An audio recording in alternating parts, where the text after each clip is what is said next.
Today, the Matt Walsh Show, Democrats are celebrating an alleged drop in the crime rate. This is supposed to be proof that the Biden-Harris strategy of not fighting or prosecuting crime has somehow succeeded in creating less crime. But the actual statistics, of course, tell a very different story. Also, Donald Trump promises to kill the Department of Education. Let's hope he does. And the Washington Post shocks the world by publishing an op-ed, a mostly positive op-ed, actually, about my new film, Am I Racist? We'll talk about all that and more today on the Matt Walsh Show.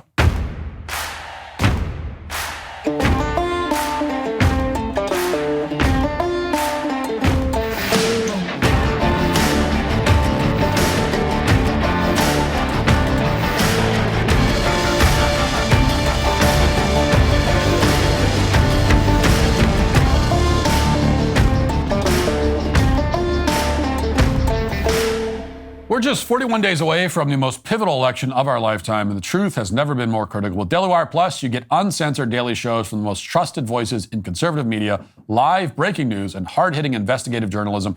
Don't wait. Subscribe now at dailywire.com/subscribe and stay informed. All right, folks, let's talk about something that should keep you up at night, the left's insatiable appetite for your hard-earned money. With these massive tax hikes being proposed in Washington, we're looking at an almost 40% top income tax rate, a 7% increase to the corporate tax, and get this, a capital gains tax on unrealized gains. Oh, and they want to add almost $2 trillion to an already staggering $2 trillion deficit, which is madness. Now, you might be thinking it's time to make more of your savings tax-sheltered and inflation-sheltered, and that is where Birch Gold Group comes in. These are folks I trust, and they can help you convert your IRA or 401k into a gold IRA. The best part, you don't pay a dime out of pocket. Here's what you need to do. Text Walsh to 989898. You'll get a free info kit on gold, and if you act before September 30th, you'll be eligible for a limited edition 24-karat gold-plated truth bomb on qualifying purchases. In a time of high taxes and high inflation, protect your savings with gold from Birch Gold. Text Walsh to the number 989898 for your free info kit today. That's Walsh to 989898. Shortly after the two ABC moderators entered the presidential debate on the side of Kamala Harris, there was a brief moment when Donald Trump pushed back, and it happened when David Muir finished one of his drive-by fact checks concerning the crime rate in this country. The moderator intended to immediately ask Kamala Harris a question so that Trump couldn't respond, but Trump did respond, and the moderator had no answer to what he said. Let's watch that moment again. And we have a new form of crime. It's called migrant crime, and it's happening at levels that nobody thought possible. President Trump, as you know, the FBI says overall violent crime is actually coming down in this country. But excuse me, the FBI they were defrauding statements. They didn't include the worst cities. They didn't include the cities with the worst crime. It was a fraud, just like their number of 818,000 jobs that they said they created turned out to be a fraud. President Trump, thank you. I'll let you respond, Vice President Harris. Well, I think this is so rich. Coming from someone who has been prosecuted. Now, if you're going to debate a candidate when you're really supposed to be the moderator, then you should at least be able to debate. But Muir had no answer when Trump refuted his canned talking point about FBI data. He sheepishly had to pivot to Kamala, who started laughing awkwardly. And that's because what Trump said was true. This summer, when the FBI released its quarterly uniform crime report showing that crime was down, they didn't include data from New York or Los Angeles. The NYPD and LAPD are the two biggest police forces in the entire country, but they didn't report their data at all, apparently because they couldn't comply with the FBI's new data tracking requirements in time, supposedly. And that wasn't particularly unusual. Back in 2022, roughly 1/3 of the country's 6,000 police agencies didn't report crime data to the FBI. This isn't some partisan talking point that I'm making here. The FBI admitted all this. It's just a fact. Now, yesterday, though, the FBI released its latest updated annual report, and the agency claims that this time around, the report comprehensively documents violent crimes that occurred in 2023 because the data comes from law enforcement agencies that cover more than 95% of the country's population, including this time the NYPD and the LAPD. And according to the new data, car thefts went up by about 20% from 2022 to 2023, so that's a massive increase. But violent crime was supposedly down overall by 3%. While murder and non-negligent homicide were down more than 10%. Reported rapes were down nearly 10% as well, and property crimes dropped 2.5%. Now, as you'd expect, left-wing media outlets celebrated the news. They portrayed it as vindication for Kamala Harris and her debating partner, David Muir. Watch. Just moments ago, the FBI released a new report showing the national crime rate decreased in 2023. NBC's Ken Delanian is with us this morning. Ken, good morning. Break down what this report says. Good morning, Jose. This report is entitled Crime in the Nation. It's the FBI's best estimate of what happened last year in terms of crime, and it shows a significant decrease. Violent crime decreased an estimated 3% last year, according to the FBI. Murder and manslaughter came down an estimated 11.6%. That's the biggest drop in the last 20 years. Aggravated assault down 2.8%. And here's what's also important to know about this, Jose, because there's been a lot of criticism of FBI crime data. This data covered 94% of the U.S. population. And while it's true that not all crimes are reported, all murders are counted. And what this shows big picture, because this is the second year in a row that the FBI has documented a decline in violent crime, it shows that after a big spike during the pandemic, violent crime is back down to around 2019 levels. So a few things about this. First of all, several large police departments, including the NOPD and the LAPD, did not report demographic data about those crimes to the FBI. If you pull up these police departments on the FBI's website, you won't be able to see the race and gender of assailants or their victims, for example. On social media yesterday, a lot of people interpreted this as proof that NOPD and LAPD didn't report violent crimes at all, but that's not true. They did report violent crimes, but they left out information about who's committing them and who the victims are, which is still a notable omission, especially when the Biden administration and Kamala Harris are claiming that we live in a white supremacist hellscape where it's not safe for black people to go about their lives.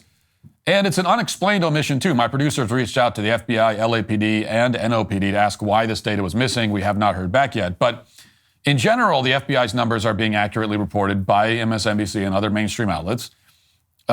If you think the FBI's data captures all the crime that's occurring, then yes, the data is a sign that this country is safer than it was a year ago. And that'd be a good thing if that was true. The problem is that this data doesn't, in fact, capture all the crime that's occurring or anywhere close to it. As even that MSNBC report conceded, the only way for the FBI to hear about crimes is if someone reports them to a police department in the first place. The victim needs to report it, and then the police department needs to then report that to the FBI. That's the only way we know. Well, at least that's the only way it shows up in these statistics. And that may not be happening as much as it should be because people don't have any confidence that police or prosecutors will do anything about the crime that is reported. Unless we're talking about homicides, which are usually reported because it's hard to conceal a body, this is a significant problem with the data. And the Biden administration itself acknowledges that. Earlier this month, the DOJ released a report entitled Criminal Victimization 2023. The report is unique in that it doesn't rely on police department data. Instead, it captures non-fatal crimes that weren't reported to law enforcement using something called the National Crime Victimization Survey, or NCVS, which is administered by the Bureau of Justice Statistics and the Census Bureau. And as the DOJ put it, the NCVS collects information on whether crimes were reported or not reported to police and on the reasons why the crime was reported or not reported.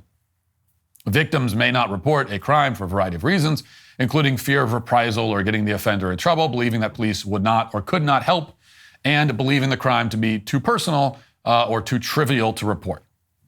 So the reason the DOJ collects the data is that, as it turns out, there are a lot of crimes that aren't reported, far more than you might think. So quoting from the report, approximately 45% of violent victimizations were reported to police in 2023, which was not significantly different from 2022. The percentage of rape or sexual assault victimizations reported to police increased significantly from 21% in 2022 to 46% in 2023. A lower percentage of robbery victimizations were reported to police in 2023, 42%, than in 2022, 64%.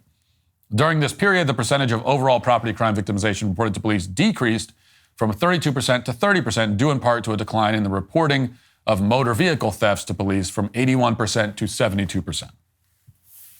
So when you hear that the FBI reports that property crimes were down 2% in 2023, you have to keep in mind that according to the DOJ's crime survey, only around a third of property crimes are reported to police in the first place. And the majority of other non-fatal violent crimes aren't reported either. The exception appears to be motor vehicle thefts, which are reported at a rate of more than 70%, which is still down from the year before that, down significantly, actually. And that just so happens to be the same category that, according to the FBI data, increased from 2022 to 2023. Although 70% of reports, even that, seems remarkably low. because that means that 30% of car theft victims didn't even report it to the cops. How could that be the case? Well, I actually have some personal experience here. I had my car stolen out of a parking lot downtown a couple of years ago here in Nashville, and I did report it to the police, because that's what you think you should do. And precisely nothing happened. A detective followed up a few days later, but that was it. I never heard another word about it. In fact, I was told that they had eyewitnesses and, I believe, video of the perpetrators, but they were, as I was told, a bunch of kids, and there wasn't much that could be done or would be done. Which is very common. It's a very common experience for people that report crimes to the police. So if my car's ever stolen again, my incentive to report it is much lower because I know now that nothing will happen. Now, I still will report it in this case because I need to report it in order for insurance to cover it, but that would be my only incentive. It'd be the only reason I'm doing it is just file the paperwork so I can send it to the insurance companies. And that's also probably why car theft reports are so much higher relative to other types of crime. But in any case, the point is that a lack of enforcement has a very demoralizing effect on the victims of crime. The takeaway from the DOJ survey is that under the Biden administration, crime has increased across the board.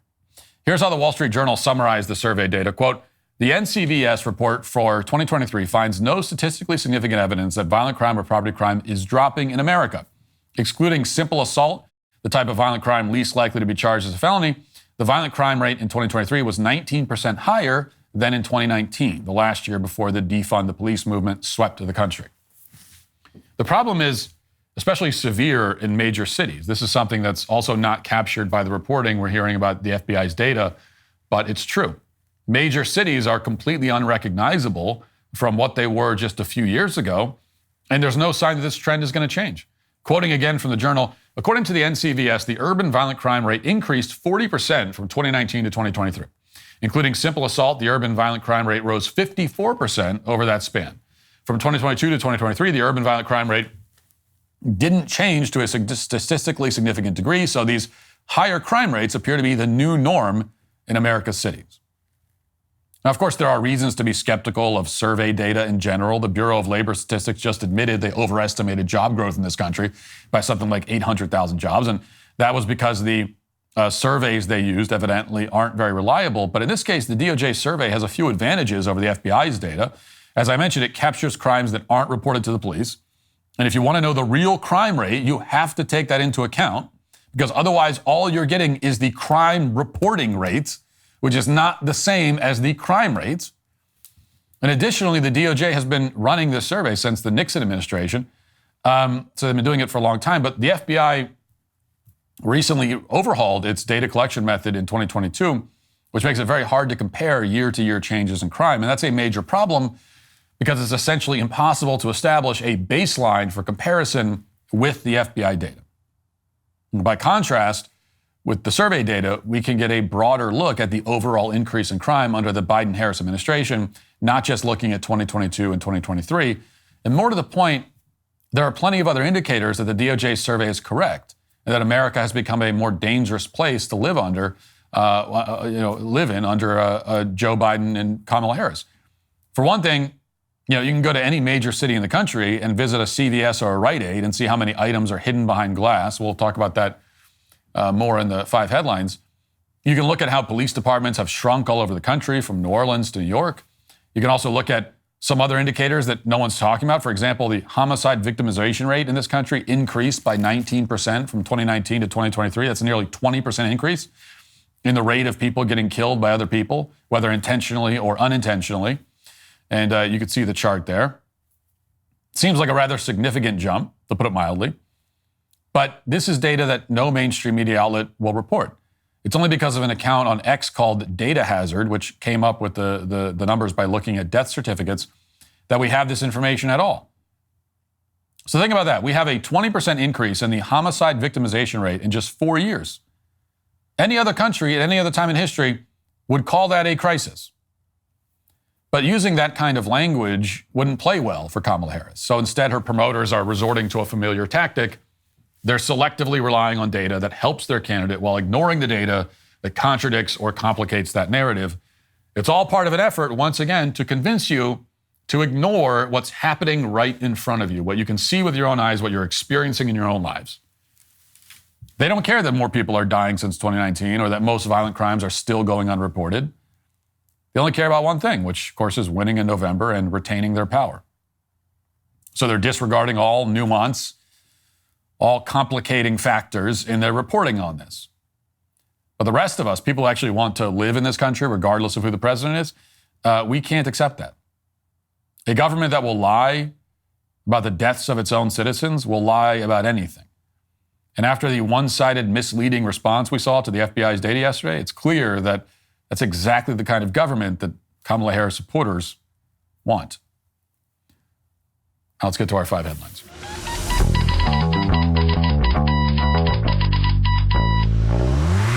Are you still struggling with back taxes or or have unfiled returns? The IRS is escalating collections by adding 20,000 new agents and sending millions of demand letters. Handling this alone can be a huge mistake and cost you thousands of dollars. In these challenging times, your best offense is with Tax Network USA. With over 14 years of experience, the experts at Tax Network USA have saved clients millions in back taxes. Regardless of the size of your tax issue, their expertise is your advantage. Tax Network USA offers 3 key services: protection, compliance, and settlement. Upon signing up, Tax Network USA will immediately contact the IRS to secure a protection order, ensuring that aggressive collection activities such as garnishments, levies, or property seizures are halted. If you haven't filed in a while, if you need amended returns, or if you're missing records, Tax Network USA's expert tax preparers will update all of your filings to eliminate the risk of IRS enforcement. Then they'll create a settlement strategy to reduce or eliminate your tax debt. The IRS is the largest collection agency in the world. And now that tax season is over, collection season has begun. Tax Network USA can even help with state tax issues. For a complimentary consultation, call today at 1-800-958-1000 or visit their website at tnusa.com/Walsh. That's 1-800-958-1000 or visit tnusa.com/Walsh today. Don't let the IRS take advantage of you. Get the help you need with Tax Network USA. So Trump had a rally in, I think it was Pennsylvania last night, and here was my favorite part of what he had to say. Let's watch that. We spend more money per pupil than any other country by far, and yet we're at the bottom of the list. Out of 40, we're ranked about number 40. And I'm going to close the Department of Education and move education back to the states. And we're going to do it fast. Maybe I'll have you do that. I'll use Lee. Maybe I'll have you. You could do it. That's not too easy. We'll get somebody great. We'll get Lee Zeldin is here with us tonight. I think that's the job for Lee. So this is a great idea. It's exactly what needs to happen. It's what many conservatives like myself have been calling for since forever. And I hope Trump actually does it. Now, if he does it, if he closes the Department of Education, as he just promised to do, it'll be a major panic if he does. Panic by the media and by the left. There's going to be hysteria unlike anything we've seen before, truly. I mean, and we're used to seeing a lot of hysteria around Donald Trump. Completely irrational hysteria, as hysteria always is by definition. But this will dwarf all of that. I mean, can you imagine if he actually shut down the Department of Education?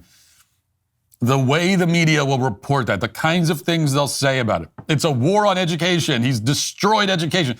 No children will be educated. Education is dead.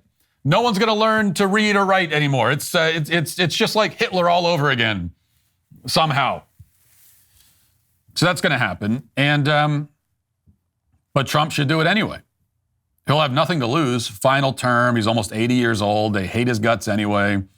They want to put him in prison. They want to kill him. They've tried to do both. So, go in there like a damn wrecking ball, a bull in a china shop, whatever metaphor you like, and get it done. I mean, this should be a day one priority. Kill the Department of Education. Kill it with fire. Burn it down. Dance around its ashes. Metaphorically, I mean. Not literally.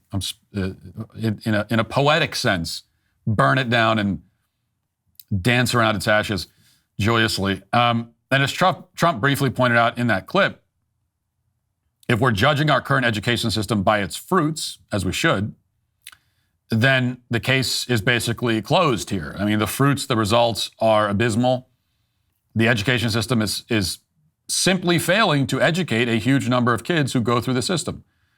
I'd say it's failing to properly educate basically all of them. The Department of Education was founded about 40 years ago or so. So just ask yourself this. Are kids today generally better educated than kids 40 years ago? Does anyone think that? Anyone at all? Take an 18-year-old high school graduate. Let's go back to 1954, just to make it nice and round numbers. 18-year-old high school graduate in 1954. 18-year-old high school graduate in 2024. Who's better educated? Who is more literate? Who is more knowledgeable about history and literature and civics? Who's a more mature, well-adjusted, well-spoken, articulate person? Is there any question?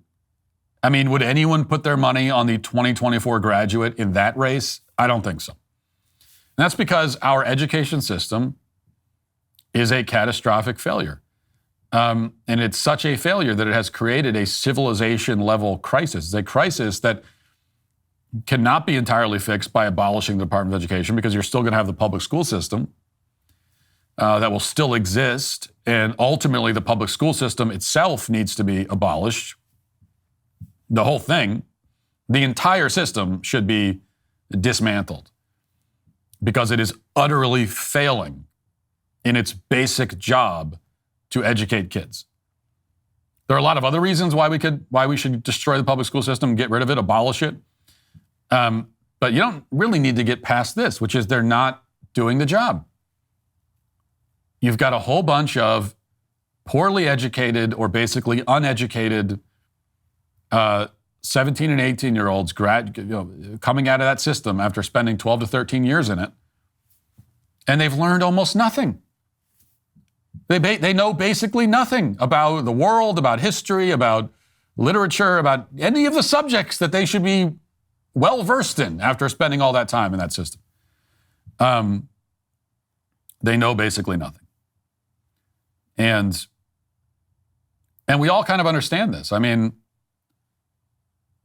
you rarely will you hear anybody step up to the plate to argue that the average American citizen is, pretty well educated, pretty knowledgeable. There's a reason why one of the cheapest things you can do as a YouTuber, right, is just go out to any street corner somewhere and ask basic trivia questions to random people passing by. And if you do that for 30 minutes, you're guaranteed to find a whole bunch of adults who can't tell you, who was the first president of the United States, what century was the Civil War fought in, things like that. We all know that it's very, very easy to find adults who cannot answer those kinds of questions. Questions that, with a properly functioning education system, 7-year-olds would be able to answer. And what is that an indictment of? It's like, so everyone knows that. And yet relatively few people, make the obvious connection. Who do we blame for that? Of course, you primarily blame the education system. That's the system that's supposed to be doing all that stuff. And they aren't doing it. So if we can all kind of agree that, frankly, there are a whole bunch of morons that we're surrounded by in this country, which we are, who do we blame? It's the education system is supposed to make sure that doesn't happen. That's your job. You're not doing it. You are failing. It's not working. So the whole system should be totally destroyed. But this is a good start. The more localized you can make education, the better.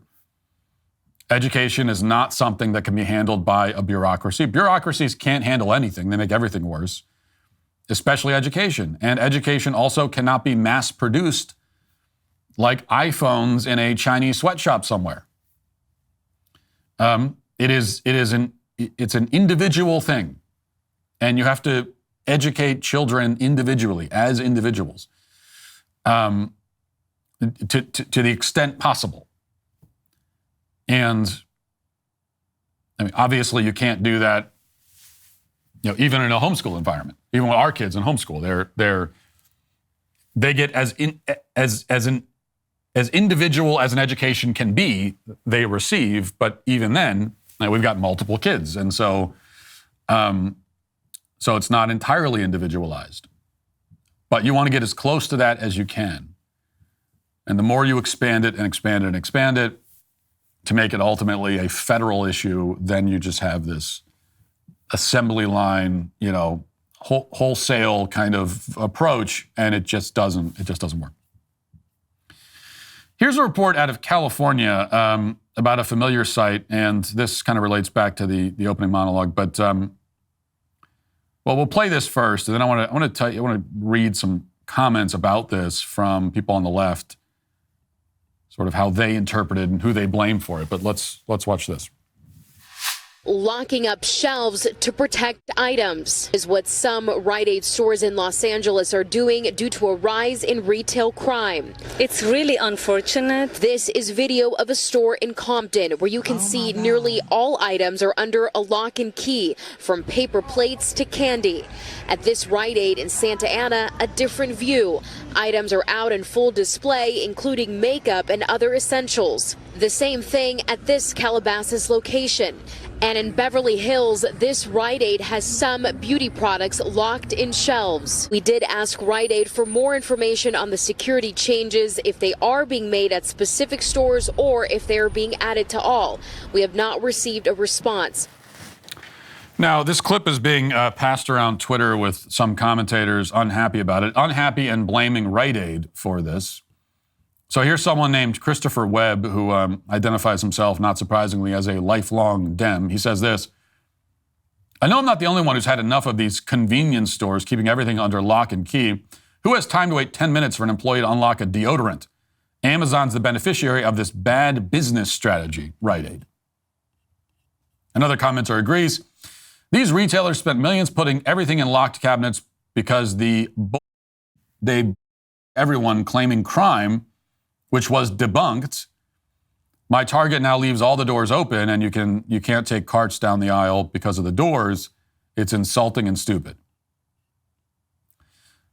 Oh, well, that's good news. Crime has been debunked. Did you know that? It's okay, everybody. They debunked crime. Crime is a myth. It's a right-wing conspiracy. There's no crime. So if you think you were the victim of crime, and you say, I was just a victim of a crime, well, you're going to have this lib, swoop into the scene to say, oh, excuse me, actually, that's been debunked. No, someone just shot me and stole my wallet. No, that's been actually, that's been debunked. It's debunked. Sorry, it didn't happen. Crime doesn't exist. People don't commit crimes. What are you talking about? It's never happened. So why are stores locking up merchandise? Well, because they enjoy losing money. They are deliberately making shopping less convenient for their customers because they want to lose money. This is it's a classic get poor quick scheme by these dastardly retailers. They're like anti-grifters. They're the opposite of grifters. They engage in dishonest schemes in order to lose money on purpose. That's what's happening here, apparently. At least that is the version that we get from the left. That's the vision. That's how much these morons understand like basic human nature and basic business principles. That's the kind of insight these people have into life. That's what they think. They think that the stores just want to lose money. Like that's what motivates these big corporations, is to lose money. No, of course, in reality, crime is a very real thing.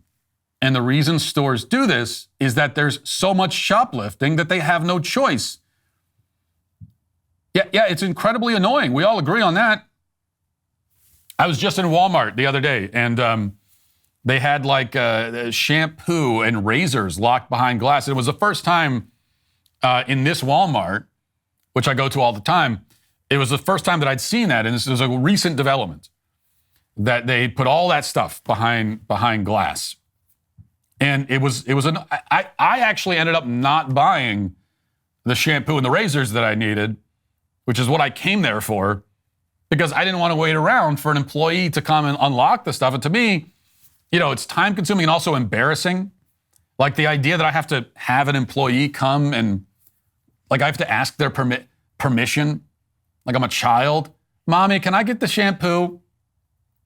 Can you unlock? And then they're going to like monitor me while I'm judging my shampoo purchase. Okay, if I go for the scented shampoo, all of a sudden I'm getting judged. Okay, I like the scented shampoo. I don't think we need to, this is just not a communal thing. Why are you sitting there watching the shampoo that I'm buying? So I ended up not even, I just went somewhere else. I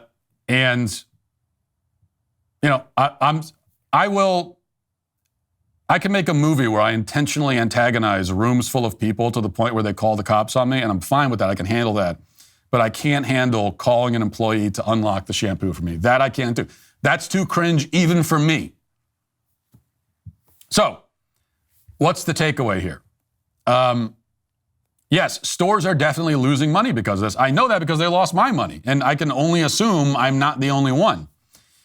And it's a basic fact of economics. It's a consumer habits 101. The more convenient something is, the more likely that people are to do it. The less convenient, the less likely. So why are stores doing it? Are they unaware of this fact? Does Walmart need a lesson from these Twitter commenters in how to get people to buy stuff? Are the bigwigs at Walmart checking Twitter and seeing this comment from whatever his face and saying, "Oh, did you see this? Apparently, this is making us lose money. I had no idea."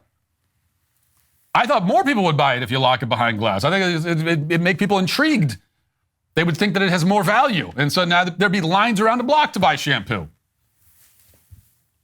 No, I don't think that's the way it's working. Walmart made like $650 billion last year, okay?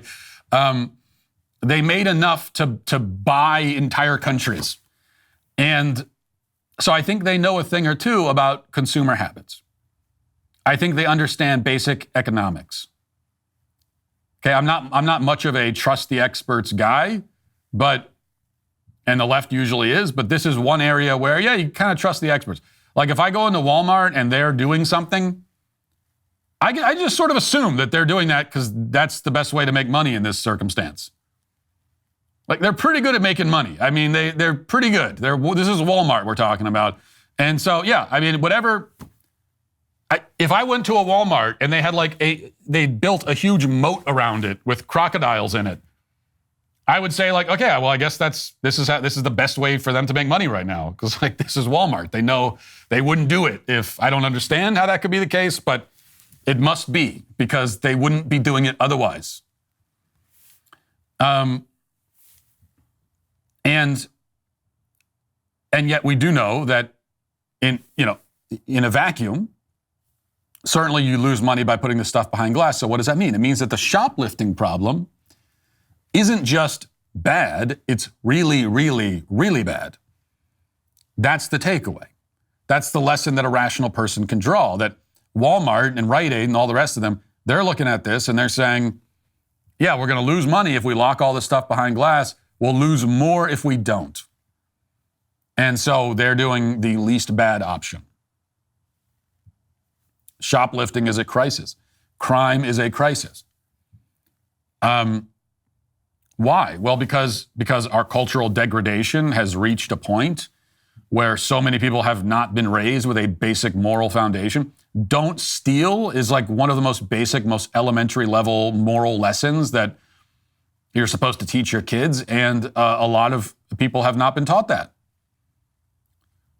It's a scary thought, but there's a lot of people in this country where they say, oh, well, if I can take that and have it for free, why wouldn't I? And if you try to explain the moral, it's like, you're talking to a wall. For them, it's, I'll take it. It's free. I'll just take it. If I can take it, I don't have to pay for it. That's what I'll do. And then meanwhile, and certainly not unrelated to this, you got these Soros DAs across the country who've stopped prosecuting these kinds of crimes. Rather than doubling down and getting tougher on minor, quote unquote, crimes like shoplifting, which is what they should do, they've stopped prosecuting them entirely. So you end up with a whole bunch of morally stunted human beings who have no compunction about stealing, along with a justice system that lacks the willpower to do anything about it. And, you add those two factors together, and now I can't buy shampoo without adult supervision at Walmart, right? That's the way that it all kind of shakes out. Well, a service is solid when it gets great word of mouth. That's why I wanted to let you know what people are saying about our sponsor, ZipRecruiter. The marketing manager of NextKey said, the number one reason why we love ZipRecruiter is because it's so fast and so easy. And the CEO of Walls Need Love said, I posted a job on ZipRecruiter and found my lead graphic designer within just a few days. The takeaway? Well, if you're hiring, ZipRecruiter excels at finding qualified candidates, and they find them fast. And right now, you can try it for free at ZipRecruiter.com/Walsh. ZipRecruiter's powerful matching technology identifies top talent for your roles, and they match them quickly. This immediately happens after you post your job. It starts showing you qualified people for it. In fact, 4 to 5 employers who post on ZipRecruiter get a quality candidate within the first day. You can see why ZipRecruiter is the hiring site employers prefer the most based on review site G2, and try it for free at this exclusive web address, ZipRecruiter.com/Walsh. That's ZipRecruiter.com/Walsh. ZipRecruiter, the smartest way to hire. Well, I made a documentary that unexpectedly became a cultural phenomenon, and I'm not talking about Am I Racist? That's the most recent one, but before that was What is a Woman? It's the film that started an important conversation. Here's the great part. You don't have to go to the theaters to watch this one. You can join us at Daily Wire Plus and become a member. You can watch it on demand anytime you want. The documentary explores one of the most debated questions of our time. It's been amazing to see how this journey, and to go on this journey and find an answer, and how it's resonated with audiences across the world. You'd watch the film that started it all. What is a Woman? Go to dailywire.com/subscribe to join today. Use code DW30 for 30% off your new Daily Wire Plus membership. Now let's get to our daily cancellation.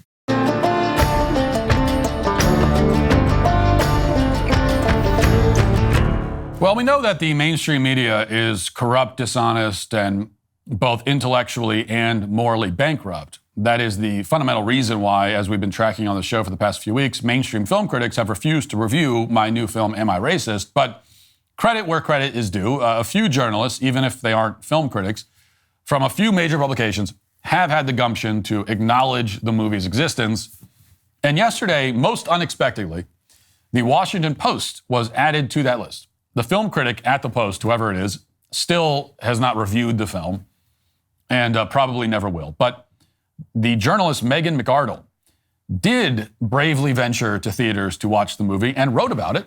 Wrote about it mostly positively, it turns out, after the fact. And here's the headline.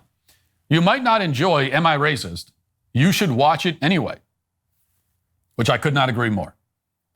Whether you like it or don't, still watch it. That's my message. Now, even before reading her piece, I'm impressed simply that she's willing to do the thing that people who are paid to watch and write about movies have been too afraid to do. But the readers of the Washington Post are not so impressed. In fact, their reaction demonstrates why most mainstream outlets have been too afraid to venture down this road. And we'll take a look at their reaction in just a moment. But first, let's read a little bit of McArdle's take on the film. She begins, as I drove to the AMC Theater in Danvers, Massachusetts, my phone kept peppering me with the same plaintive question. Am I racist? It was startling the first time it happened, and for a second, I wanted to reassure my phone that no consumer electronic device can't be racist. But the phone wasn't really asking. Rather, it was reminding me that I had tickets for the latest movie by Matt Walsh, a conservative podcaster and provocateur who is probably most famous for his film, What is a Woman? That movie apparently did well enough to justify releasing the new one onto about 1,500 screens this month. It was number 4 at the box office, albeit a distant 4th in a very slow week, which is why I was going to see it. While you might not like this suggestion, you should do the same. Just, FYI, actually, it wasn't a very slow week. Our film came out only a week after Beetlejuice set box office records for the month. And we weren't a distant fourth. We were like 700K behind the third place film, which isn't really distant. And that was Deadpool and Wolverine. But who's counting? I mean, I'm counting obsessively every day, but let's not get hung up on those details. Continuing. I'm not promising you'll enjoy the movie. If you're on the liberal to progressive side, you'll think it's simplistic and unfair, which, yes, obviously. But it's also effective, and people on that end of the spectrum should watch it to understand why it works and why the left keeps providing Walsh such a rich trove of targets. If you don't like the people he's lampooning, it's easy to convince yourself that he's revealing something deep and important, just as I've heard progressives argue that Borat movies were laying bare the hateful underbelly of America. But what Walsh is actually revealing is two not very surprising realities of human nature. First, that every group has an awful fringe, and it's easy to make that group look bad if only the fringe's worst moments survive the cutting room floor. Second, that the human instinct for avoiding confrontation is exploitable if you're sufficiently willing to violate the social contract. Both points have already been amply demonstrated by a long history of cults and dictatorships, not to mention middle school. Yet, to give Walsh his due, it's still jaw-dropping when participants in the ersatz diversity workshop sit silently or even participate as he berates a sick-looking elderly man in a wheelchair for being a racist. Walsh eventually stops the workshop when it seems as though they're actually considering flagellating themselves with the whips that he's passed out. So, this is not exactly a rave review. She credits the film for being effective, but also calls it simplistic and unfair. She also attempts to absolve the left of any blame for what we document in the movie. And she does that by writing off, Robin DiAngelo and company as the fringe. Now, as one of the guys who made the film, I, of course, disagree with these assessments. The core message of the film may be in many ways simple, but that's not the same as being simplistic. And the Robin DiAngelos of the world are certainly not in any way the fringe of the left. Robin DiAngelo conveys and promotes left-wing racial ideology, not a fringe version of it, but a mainstream version of it. I mean, this is a woman who, as she confesses in the film, is hired by Fortune 500 companies and major government agencies to do workshops for their employees. And calling that fringe, I think, is rather absurd. By analogy, and it's hard to come up with an analogy for the right because nobody on the right has access to those kinds of institutions. But, imagine if Sean Hannity ever found himself in an embarrassing situation and I tried to claim that he's just a fringe right-winger. I mean, say what you want about Sean Hannity, he's definitely not a fringe character on the right. And Robin DiAngelo is considerably less fringe than that on the left. After all, the most mainstream thing a conservative can do is host a show on Fox News. On the left, mainstream means that you're doing work for Coca-Cola and Google and Netflix and so on, which is what Robin DiAngelo says that she's done in the film. And that's the kind of mainstream that Robin DiAngelo and her cronies are. And it's as mainstream as you can get. Okay, I cannot think of anything more Google is like the definition of mainstream. And so if you're getting hired by Google, then you are mainstream. You're the mainstream of the mainstream. On the left, anyway. So I think McArdle is incorrect in some of her analysis, but still, I give her credit for offering any analysis at all, even a wrong analysis. And it's not entirely wrong. So here's how she wraps everything up. A number of the people attending his workshop walk out as the strangeness escalates. And earlier in the film, he gets kicked out of a workshop that someone else runs. But that happens only after he leaves the room, giving participants time to figure out who he is and reach consensus on expelling him. Most people sit through his provocations because, well, it would be rude to leave or point out how bizarre his suggestions are. That itself is telling, however, because some of his targets are also exploiting those same conciliatory social instincts, which is what makes the movie's jokes land. When progressive activist Saira Rao monologues about the awfulness of white women to a group of white women at one of her race to dinner events, which reportedly cost up to $5,000 to stage, the faces of the guests foreshadow those of Walsh's workshop participants, the frozen anxiety of someone witnessing a social offense and unwilling to return it in kind. That's also what you see on the face of celebrity diversity consultant Robin DiAngelo when a bewigged Walsh gives all his cash to a black producer as reparations and invites DiAngelo to do the same. I dropped my head into my hands as DiAngelo went scurrying for her wallet, though I confess I also laughed, because you can't help think of how many times DiAngelo has been paid for advice on how white people ought to interact with people of color, and some of that advice is only slightly less bizarre and patronizing than suggesting we haul out our wallets and tip them $20. DiAngelo and Rao and a number of others gained money and fame during the Great Awakening because decent people, genuinely concerned about America's racial divides, were too polite to point out that they sounded like lunatics. Those well-intentioned Americans had their social instincts hacked, the machinery diverted into a continuous loop of unproductive navel-gazing instead of the racial justice they were trying to achieve. That's what left them vulnerable when Matt Walsh showed up to exploit the same bug. Now, that's her main takeaway, and she's right. What we attempted to do in the film, successfully, I think, is tap into the same exploitation and manipulation methods that these DEI race hustlers use and turn it against them. And if McArdle noticed that, then she understood the basic point of the film, even if I could quibble with some of her analysis, but the basic thrust of it, she understood and is articulating, I think, very well. Her readers, though, are doing quite a bit more than quibbling with her analysis. In fact, they are offended that she's offering any kind of analysis at all. So I perused the comment section on the Washington Post website, and I'll give you a brief sampling, enough to kind of get the basic gist. And as I read these, I'm going to ask our editors to put some sad piano music in the background in order to really capture the vibe of these distraught commenters who have been betrayed by this movie review from a journalist. Here's what they have to say. Just reading a few. Yeah, I'm going to give my money to someone who fights everything I support. If he was being sincere in doing the work, that would be one thing. But to pay to see a mockumentary about racism from an alt-right Trumper, to put money in that guy's pocket, to go to see this to, as they say, own the libs as a liberal? Well, that's an easy pass. Another says, my God, the depth of your stupidity and that of Walsh is deeply, truly staggering. Or is it just pure bigotry? Or is it just running a con on suckers for money? We know why moronic movies like this work. It's because they have a huge propaganda apparatus constantly lying to these people. And that includes grifters like you. It's because they were raised by people unconcerned with truth or facts or history or empathy with others. And many were told this was just God's will. We should give a person money who has openly supported theocracy and fascism so we can understand? Should I donate money to Nazis so I can understand?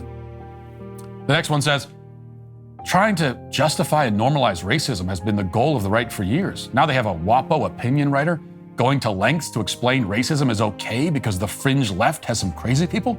Nice try. Another says, so he's not sincere, therefore is a racist and thinks this is all something to laugh about. Why would you support and promote this project, Miss McArdle? Unless you yourself are happily and openly racist too. Y'all are effing weird. Another says, I didn't know anything about Matt Walsh, the person that created the movie recommended here by Megan McArdle. I would have more respect for McArdle in the Post if I had never read this column, if I had never known anything about Matt Walsh. And another says, Walsh's last movie was utterly repugnant. If you paid to watch another movie by him for anything other than science or journalism, you just might have a problem. And one more, this grifter movie has nothing to do with racism. It's about owning the libs and getting famous and rich off the MAGA goobers who will confirm their biases. So pretty much like all the rest of the current Republican cult from the orange leader down. Now I have to say, I really take exception to that last comment. He says the movie isn't about racism, it's actually about getting rich and famous. But why can't it be about racism and getting rich and famous? I mean, two things can be true at once, right? We could kill multiple birds with one stone here. And as for the rest of these comments, the most important thing to keep in mind is that these are people who have not seen the movie. They object to anyone seeing it at all. They didn't even pay attention to McArdle's analysis. It didn't matter what her analysis was. In their minds, she betrayed them simply by watching it. I mean, this is the cult mentality that you find on the left. And although the right has plenty of issues of its own, you don't find anything quite like this on our side. conservatives would not get angry at a right-wing commenter for watching a Michael Moore movie and offering a perspective on it. In fact, if there's a new Michael Moore movie out, which there hasn't been in a long time, and people are talking about it and the left is celebrating it, I think if you're a right-wing commentator, you're actually kind of expected to watch it so that you can give your take on it, because your audience wants to know. They want to know, like, what do you think about this thing?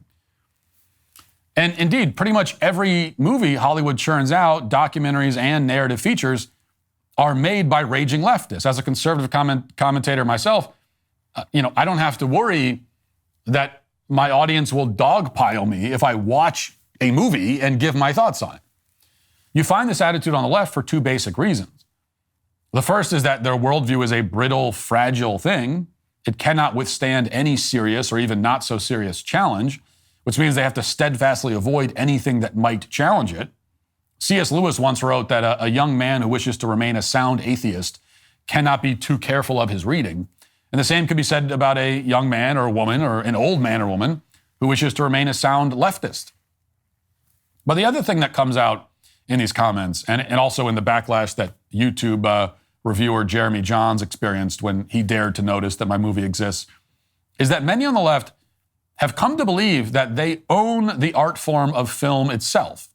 If you're on the right, you've long since grown accustomed to the fact that, as we just established, virtually every movie you've ever seen was made by people who disagree with you and probably hate you. Leftists have had the exact opposite experience, and this has given them a sense of kind of artistic entitlement. They believe that art belongs to them. Conservatives who make art are treated as intruders, as burglars, kind of sneaking through the window in the middle of the night. The only appropriate response is to kind of shoo them away. They don't belong here. Art is not for them. That's the attitude. And it's a delusion that I'm quite happy to break, I have to say. I will say, though, that I did find one comment on the Washington Post website from somebody who says they actually watched the film. And here's what the comment says. Quote, "I went out of my way to see it last week. What a horrible excuse for a movie. Like watching MLK on steroids." Now, I promise you, I did not make that comment up. This is someone insulting me by, I guess, calling me MLK on steroids. I don't know if he means that I'm like MLK but extremely muscular, or if he means that in a more kind of philosophical sense, that I'm like a civil rights pioneer turned up to the nth degree. Maybe he means it in both ways. I'm a muscular, turbocharged civil rights icon. I can only assume that's what he's trying to say, and all I can say to that is guilty as charged. Perhaps if we do a sequel in the next film, I'll pass around a petition to change the Martin Luther King Jr. monument to the Matt Walsh monument. And it's an idea worth considering, at least. So that comment was obviously correct and deeply, deeply rational, I think. But the other ones, not as much. And that is why the Washington Post readers who are having a heart attack because somebody watched my movie are all today canceled. That'll do it for the show today. Thanks for watching. Thanks for listening. Talk to you tomorrow. Have a great day. Godspeed.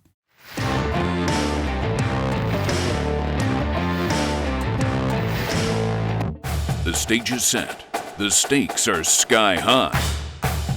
Senator Vance, Governor Walz, face off. But who will land the knockout punch? Don't watch the debate alone. Experience it with the most trusted names in conservative media. Daily Wire Backstage brings you unfiltered commentary, biting wit, and expert analysis you won't get anywhere else. Join Ben Shapiro, Matt Walsh, Michael Knowles, Andrew Klavan, and Jeremy Boring for a debate night you'll never forget. Daily Wire Backstage, Tuesday, October 1st, 8:30 Eastern, 7:30 Central, only on Daily Wire Plus.